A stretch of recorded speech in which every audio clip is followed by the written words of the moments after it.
Welcome back into the early line here on the SportsGrid Network. I'm Dubs Anderson alongside Joe Ranieri. We're talking a little Week 17 in the National Football League. Eyes towards the quarterfinals in the college football playoffs and the association getting set for a 5-game slate on Christmas Day. That's coming up tomorrow. But plenty going on in the baseball world. I know it's the off-season, but really no days off. And we're now joined by our very own MLB insider, Craig Mish. Craig, happy holidays. Happy Tuesday. I need you to get me up to speed because what I've been reading this morning, this cannot be right. Walker Buehler of my Los Angeles Dodgers, a homegrown hero, wins a World Series, but now on the way to Boston. What do we know about the deal? Look, at this point, I think it's fair to say that other teams must have had some injury concerns, Dubs, with Walker Buehler to only hand him that 1-year deal. The other thing that I would say is maybe from Buehler's perspective, he's still very young, feeling like if the 4 or 5 year deals like Blake Snell got weren't out there, maybe he felt like he needed to go prove himself again. Now, I know, Dubs, he was fantastic in the postseason, but remember, he's had a lot of injury issues over the last couple of years.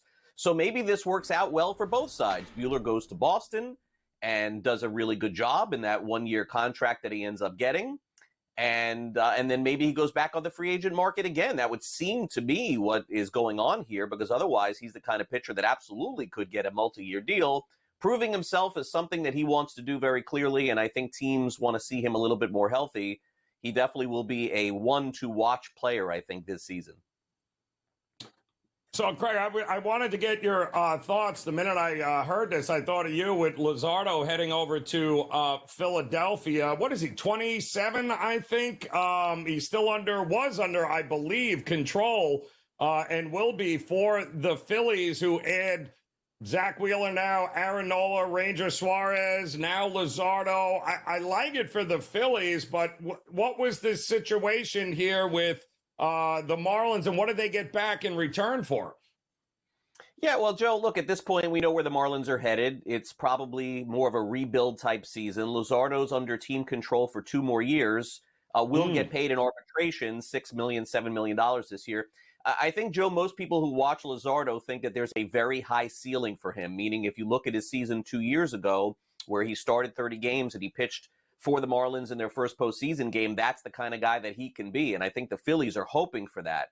But there's no guarantee of that. This is a pitcher that's had a lot of injury issues also over the last few years and did not have a good year last year when he was healthy. So my guess is what the Marlins are doing right now is not necessarily, I don't think, selling low, but sort of taking a preemptive measure here with some worry, maybe, that if he doesn't have a good season or if he's hurt again, they would get nothing for him. I don't think that this is a case of something is better than nothing. They really do like one of the players, Caba, the infielder that they got back in return, far away from the major leagues. So a little bit surprising, I think, but with Luzardo's injury history, I think Phillies are in an all-in mode, and they felt like the player that they gave up, especially in this deal, is blocked by other players in the organization as well. Craig, let's talk New York. The Mets continue to spend. Big left-hander there, Sean Manaea, gets $75 million for 3 years, puts pen to paper. Yeah, Manaea just absolutely, Dubs, captivated everybody with his postseason and his late season performance with the Mets. Did not have this one coming. Did not see Sean Manaea getting this kind of deal over the course of his career, but it just goes to show you the lack of pitching in Major League Baseball, and what Manaea did for the Mets last season earned him another go-round. A little bit rich for me with that 3-year contract, just personally, because I just haven't seen him put 3 years together ever. But good for him to get paid. McCutcheon's still going at it, huh? And it looks like, what, he's going to finish his career as a Pirate? Probably one of the more better-known Pirates that we've had in a while here. What is he, 38, 39 here? But they're bringing him back on a $5 million deal. Probably an easy decision for the Pirates, no?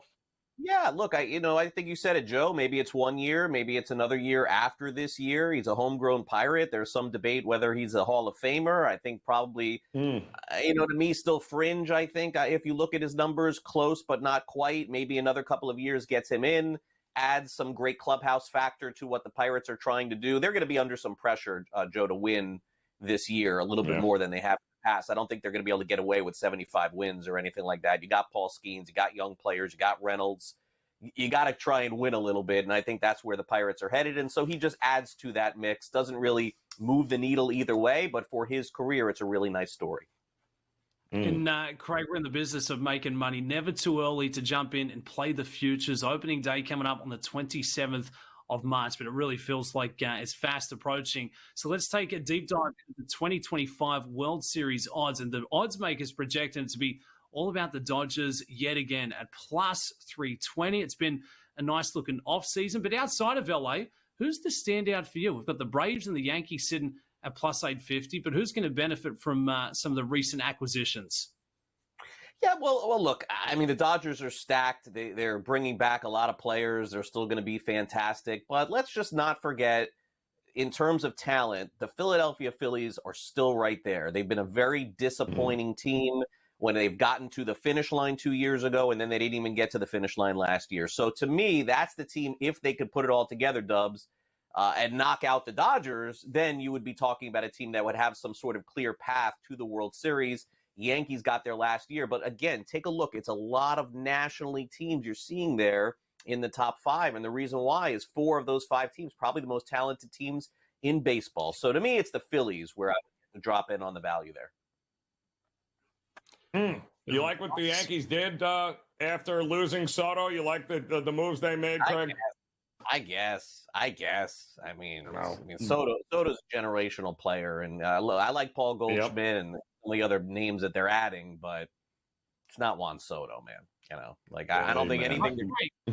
They can put us. They can make some soup for Hanukkah and Christmas and just throw it all together in a pot and hope it comes out tasting like Soto. But I got news for you: it ain't gonna be. It ain't.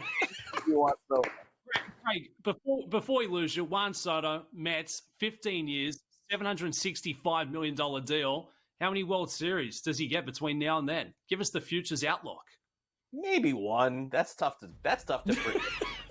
It's like picking the horses, man. Run it. Back to winners, baby! Appreciate you, Craig Mish.